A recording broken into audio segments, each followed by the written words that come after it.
মায়া বানাইছেন নি সে অত মায়া কেনে কতদিন গর্বে ধারণ করছিল আর বুকের দুধ পান করাইছেন ও তো শেষ না কিন্তু যে আল্লাহ এই কাঠামো তৈরি করছেন মায়ের খবরও জানেন না বাচ্চার হাত বনের মায়ের খবরও জানে না বাচ্চার ছোটো ছোটো চুল বানার আল্লাহ পেটের ভিতরে তার স্টমাক বনের তার লিভার বনের তার হার্ট তার কিডনি তার অঙ্গ প্রত্যঙ্গ লাংস তার পেট তার খান নাক মস্তিষ্ক ব্রেইন সব ভিতরে আল্লাহ তৈরি করডা হায় হায় হায় কোনো ইন্ডাস্ট্রি নাই কোনো মেশিন নাই সেগুলোর কোনো অবদান নাই যে আল্লাহ সুবহানাহু ওয়া তাআলা পিল করি এইভাবে বড় করছেন তার কত দয়া হইব তার বন্দার প্রতি আমার মনে হয় এদিন আইছে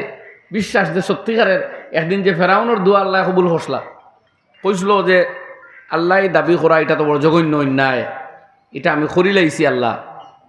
ঠিক আছে ভুল করছি যে তা করো করিও আখেরাতো এখন মানুষের কাছে খোদাই দাবি করিয়া ঠেকি গেছি আমার ইজ্জত করিও না বলে কিতা হইছে তোর বলে মানুষে কইতাম মেঘ দিতাম আমি মেঘ খান